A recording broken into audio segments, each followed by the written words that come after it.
Fala pessoal dos anos finais do ensino médio, terceiro ano e quinto integrado. Gente, dando continuidade à descolonização da África e da Ásia, é um tema muito abordado, viu, no Enem, se ligue. É um tema que sempre está atual porque é muito importante para a gente entender a África atualmente, hein? Perceber como foi que se deu tanto a colonização no século XIX quanto a descolonização em meados para o final do século XX. A maior parte dos países se tornaram independentes. Se liga. Vamos falar de Angola. Angola que foi uma colônia portuguesa. Então, seu território era de distintos reinos africanos e cerca de 10 grupos populacionais do tronco linguístico banto. Tá? Então, 10 povos diferentes, 10 grupos diferentes. Em 1910, com a instalação de uma república em Portugal, teve a exclusão social como política oficial do novo regime português, dentro de Angola. Com Salazar, o ditador, o que estabeleceu um regime totalitário em Portugal, né? O regime totalitarista do salazarismo, teve a decretação do ato colonial que criava uma hierarquia cultural entre os nativos, aqueles que nasceram em Angola, e os colonos, os portugueses que estavam em Angola. O confisco de terra da população negra. Então, assim, era Salazar, né, que promoveu um regime totalmente totalitário, é uma redundância, né? Um regime totalitário, né? Na sua colônia, lá em Angola, né, ele exerceu também com mãos de ferro, né, esse jeito de fazer política de forma truculenta, autoritária. Então perceba, né? Você tem através de lei em Angola vai estar muito distinto quem é colono e quem é nativo. E esses nativos muitas vezes tiveram suas terras tomadas. Isso provocou um fenômeno na geografia, né? Que é o êxodo rural, a migração do campo para a cidade. E como consequência, espaço urbano, desordenamento urbano, problemas sociais. Tá? A partir da década de 50, surge, né, novamente, né, durante o período da Guerra Fria, surgem os movimentos de libertação. O Movimento Popular de Libertação da Angola, MPLA, em 1956. O MPLA que se alinhava à política soviética. Lógico, essa dualidade da Guerra Fria, né, e dualidade ideológica, ao socialismo e comunismo. Na década de 60, surgem outras frentes nacionais. A Frente Nacional de Libertação da Angola e a União para a Independência Total da Angola, UNITA. Gente, imagina só, você tem 3 grupos com sentimento nacionalista querendo fazer a independência. Perceba, viu? Lá na Europa, lá em Portugal, o que derrubou Salazar foi a Revolução dos Cravos. Foi o último regime totalitário da Europa a cair. Foi o salazarismo. E esse fenômeno, esse movimento, né, essa revolução, como se fala, que derrubou o Salazar, foi chamada de Revolução dos Cravos. Porque o povo foi para a rua e, como uma forma de protestar, não se curvar à truculência, ao autoritarismo e enfrentar a polícia, em vez de pegar em armas, eles levaram flores, cravos, né, num misto de uma grande revolução com ar pacifista. Então, o ano após a Revolução, lá em Portugal, cai o regime salazarista, o totalitário. Um ano depois você tem a independência de Angola. Né? Agora veja só como é, viu? O MPLA, o FLA e o UNITA, eles declaram independência da Angola de forma separada. Grupos armados que reivindicavam a independência a partir deles. 3 grupos. Uns deles, o UNITA estava sendo financiado pelos capitalistas, leia-se Estados Unidos, e o MPLA pelos comunistas, leia-se os soviéticos. Então, a Angola, quando se tornou independente, fora de Portugal, né, fora das dependências de Portugal, você tem na Angola, a partir da década de 70, um grande conflito que resultou numa guerra civil imensa, que foi resultado desse imperialismo e tudo que se gestou ali dentro. Né? Então, Angola mergulhou numa guerra civil. E uma guerra civil é uma guerra interna, por poder.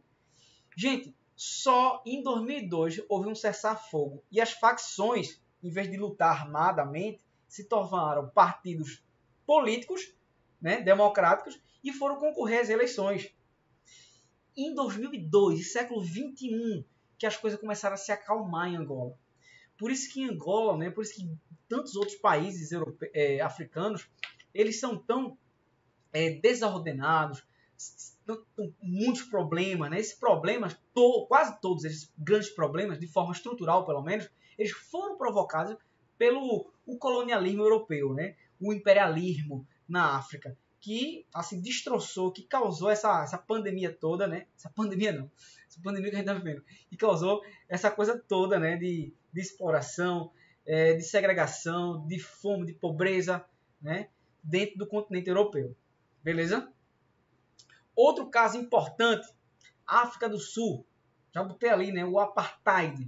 Vamos entender. África do Sul. Inicialmente, onde hoje é a África do Sul, foi colonizado pelos holandeses, chamado de os Boeres, no século XVII. Quando os holandeses invadiram o Brasil no século XVII, eles invadiram alguns lugares da África também, inclusive África do Sul. Tá?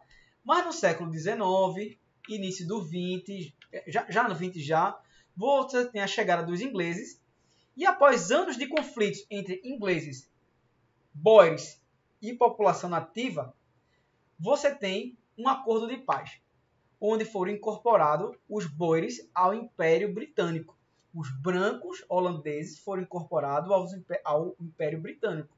Né? Então, assim, se criou uma camada branca de uma elite, tanto holandesa como britânica, na África do Sul. Em 1910, começa a ser institucionalizado, ou seja, ganhar status de lei, né, para a África do Sul, que não era África do Sul ainda, né? Tinha uma região onde hoje é a África do Sul, a política segregacionista.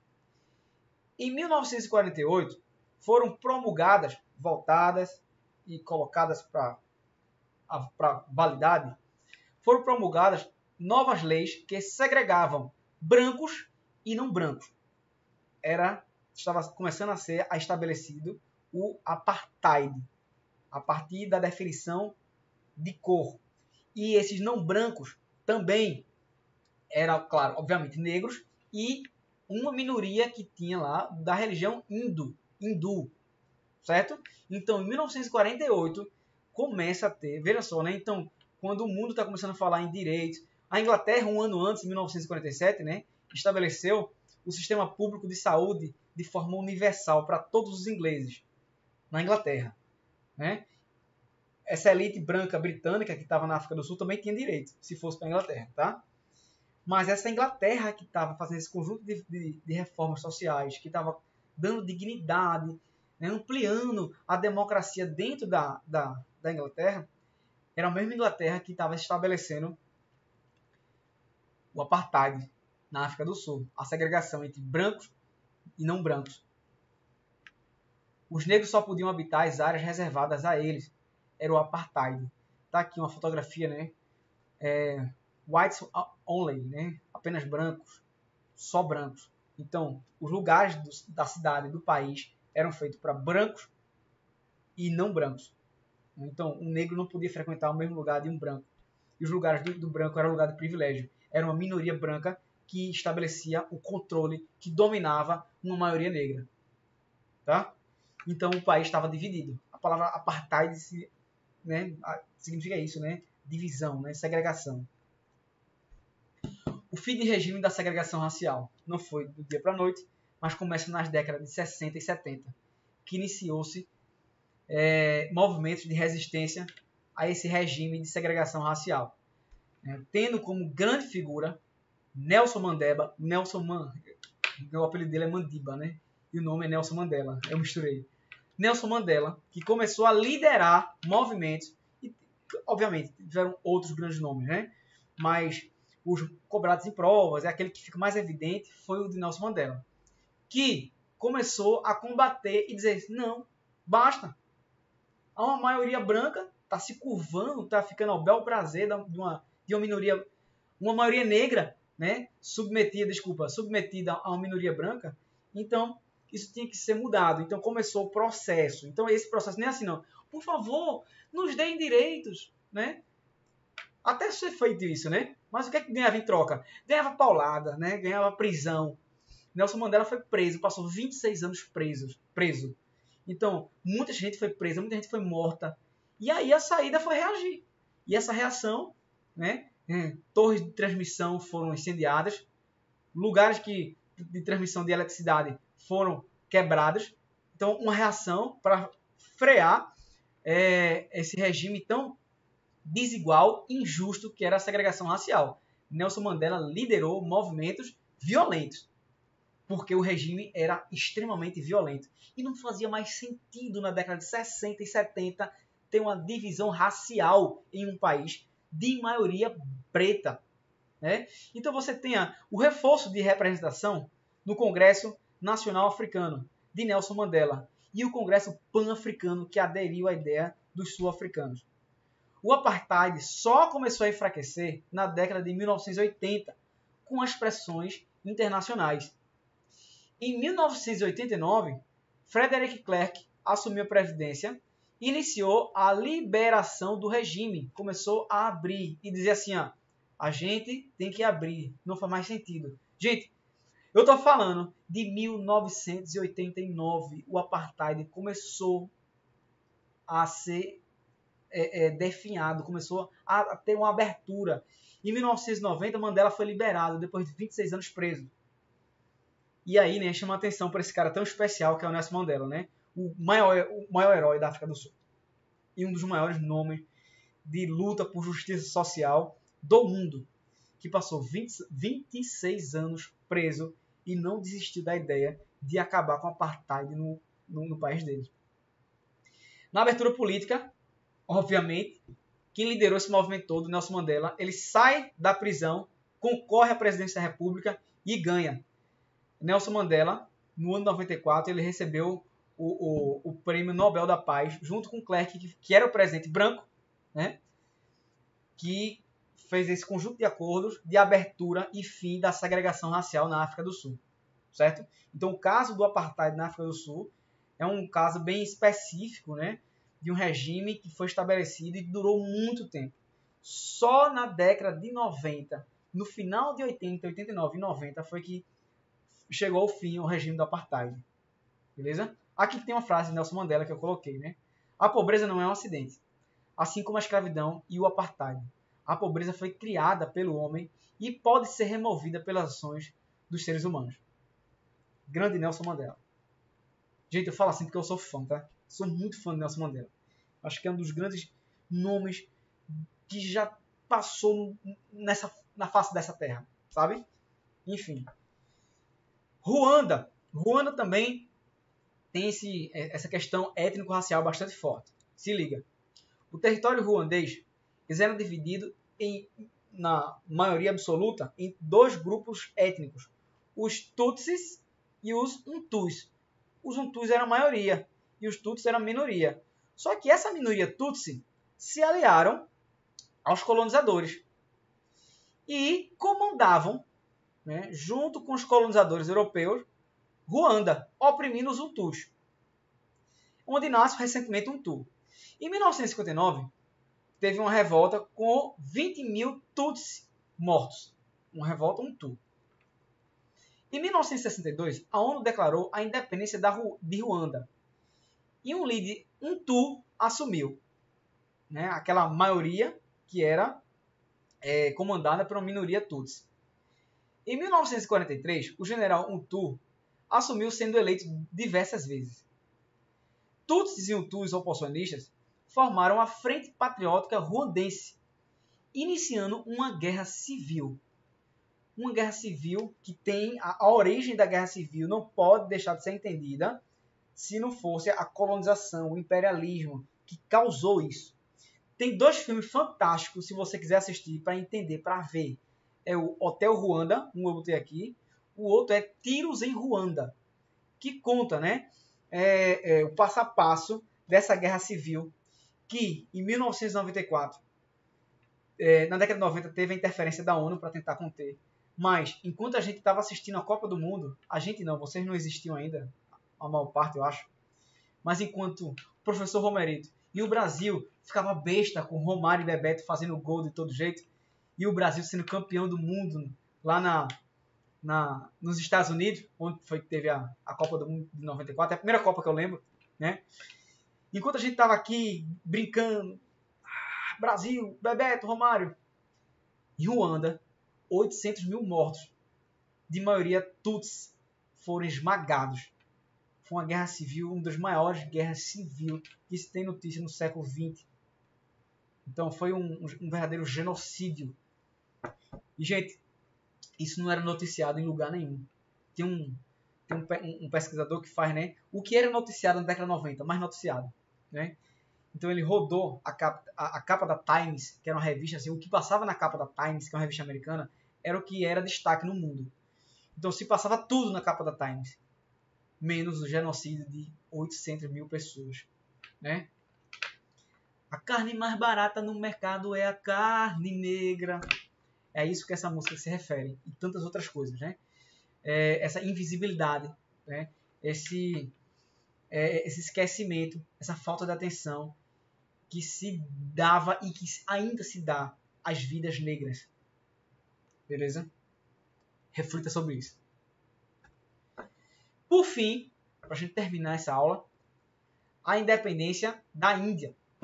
Gente, a Índia foi uma grande colônia da Inglaterra. A dominação britânica ela causou um sentimento nacionalista, que começou organizado em torno do Congresso Nacional, em 1889, lá atrás ainda, na época do imperialismo. Entre 1914 e 1917, teve uma série de conspiração contra a presença britânica na Índia, né, por diversos fatores, inclusive que a gente estudou lá no primeiro assunto, né, do terceiro ano. Durante a guerra, na Europa, Gandhi voltava da África do Sul, e tornava-se líder do Congresso Nacional Indiano, Mahatma Gandhi.